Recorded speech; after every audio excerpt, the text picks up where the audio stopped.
Olá, queridos irmãos e irmãs, sejam todos bem-vindos ao 10º episódio da nossa série Comentando o Livro dos Espíritos. Hoje o nosso assunto será sobre povoamento da terra, Adão, e também nós vamos entrar no assunto diversidade das raças humanas, tá ok? Então, o episódio de hoje nós vamos ter esses dois temas aqui discutidos.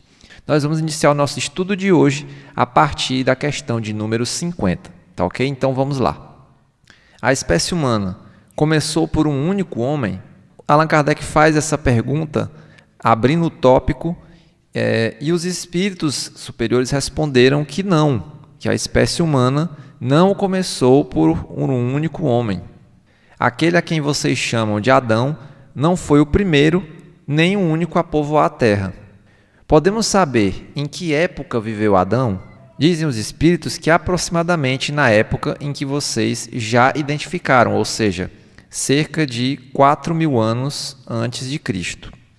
O comentário de Kardec nos diz o seguinte: o homem que a tradição conhece por Adão foi um dos que sobreviveram em certa região a um dos grandes cataclismos que em diversas épocas sacudiram a superfície do planeta. Adão tornou-se o tronco de uma das raças que hoje povoam a Terra. Se o homem tivesse aparecido na Terra durante o período de Adão, os progressos da humanidade, verificados muito tempo antes de Cristo, teriam que ser realizados em apenas alguns séculos. As próprias leis da natureza se opõem a essa opinião. É com razão que alguns consideram Adão como sendo um mito, uma alegoria que personifica as primeiras idades do mundo. Então, gente, eu comentei com vocês, lá na questão de número 50, que a resposta dada pelos Espíritos tinha muita lógica. E Kardec dá ênfase a essa lógica da resposta dos Espíritos, dizendo que tudo o que acontece tem que estar dentro das leis da natureza, né? E se alguma questão de dogma, por exemplo, se opõe a essas leis, então a gente automaticamente, pela razão, deve descartar esses dogmas. Então, meus amigos, a gente deve ter muito cuidado ao interpretar os textos bíblicos. A gente tem que fazer uma interpretação com muita lucidez, né, das escrituras, porque a gente não pode levar ao pé da letra muitas das coisas que lá tem escritas, né? Então a gente tem que sempre trazer para os nossos estudos a lógica e a razão. E é isso que a doutrina espírita nos proporciona, através dos ensinamentos dos espíritos, comentados também por Allan Kardec, né? Seguindo em frente, nós entramos aqui no tópico sobre a diversidade das raças humanas. Então vamos lá. Na questão de número 52, Kardec nos diz o seguinte: de onde provém as diferenças físicas e morais que distinguem as raças humanas da Terra? É uma pergunta interessantíssima, né? Eu acredito que todos os cientistas que tratam desse assunto já se fizeram essa pergunta, já pensaram bastante a respeito disso, né? Então, dizem os espíritos que essas diferenças físicas e morais, elas vêm a partir do clima, da vida e dos costumes, certo? O mesmo ocorre com dois filhos de uma mesma mãe que são educados longe um do outro e de maneira diferente. Eles em nada se assemelham quanto aos princípios morais, certo? Então, essas diferenças que nós notamos entre os povos, né, as raças humanas, vêm exatamente de onde eles estão habitando, do clima, da vida que eles levam, dos costumes que são ali cultivados e que são passados, né, de geração em geração. Então, cada local tem a sua cultura, né? Na 53, temos a seguinte pergunta: o homem surgiu em vários pontos da Terra? Poxa, então agora a gente vai raciocinar então qual é a lógica, né, do surgimento da raça humana na Terra. Porque se a gente já sabe que ela não surgiu a partir de um único homem, de um único ser humano. Então, a gente precisa entender agora como é que a coisa se deu, né, na verdade, né?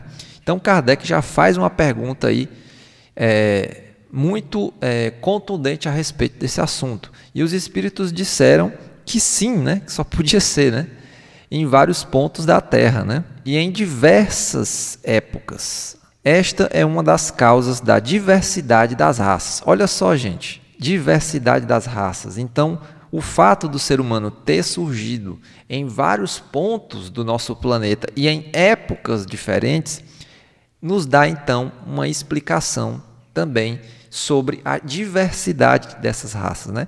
E eles continuam dizendo o seguinte: mais tarde, dispersando-se pelos diversos climas, os homens de uma raça se mesclaram com os de outras e novos tipos se formaram. Então é isso, gente, né? A lógica é exatamente essa. É o que está em acordo com as leis da natureza, com as leis de Deus. Questão 53A.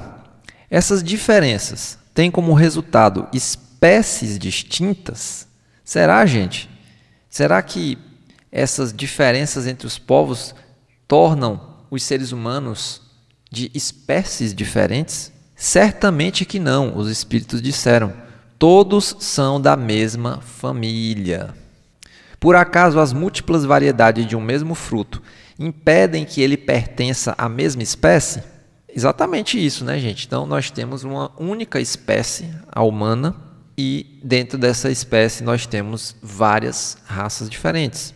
Na questão número 54 temos a pergunta que diz: uma vez que a espécie humana não procede de um único indivíduo, os homens devem deixar de se considerar irmãos? Talvez alguém possa ter pensado nessa pergunta aí, né, do outro lado da tela. Porque, ora, se o ser humano não surgiu a partir de Adão e Eva, né, então, por algum motivo, a pessoa pode achar que os seres humanos não são irmãos, né, por conta disso. Mas, na verdade, esse sentimento, né, de irmandade, de considerar os nossos semelhantes como irmãos, ele não vem a partir da herança genética biológica de dois seres humanos que deram origem a todos os outros seres humanos, as outras pessoas que vieram depois deles, mas sim, né, da nossa essência espiritual, porque todos nós somos espíritos, filhos de Deus. Então nós somos irmãos em Cristo, irmãos de espírito, vamos dizer assim.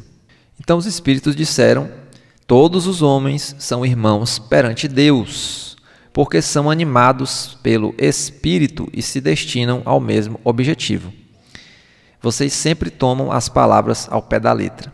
A palavra objetivo, que foi usada aqui na resposta, aqui acima, refere-se à evolução rumo ao infinito, caminho longo a ser percorrido por toda a humanidade. Em outras palavras, é a nossa evolução espiritual, né? A nossa jornada de autoaperfeiçoamento, certo? Que deve ser o nosso objetivo principal na nossa vida de ser humano encarnado aqui na Terra. Beleza, gente? Então, chegamos ao fim do episódio de hoje. Eu espero que você tenha gostado desse conteúdo. Caso você tenha alguma dúvida, você pode deixar aqui embaixo nos comentários. Não esqueça de deixar o seu like, curtir este vídeo, tá bom? Para continuar recebendo recomendações dos meus vídeos e também de se inscrever no canal para também receber notificações quando eu tiver lançado um novo episódio. Que Deus abençoe a todos nós e nos dê muita clareza, discernimento e atitude para praticar as virtudes divinas que o nosso Mestre Jesus nos ensinou. Muita paz a todos. Até o próximo episódio.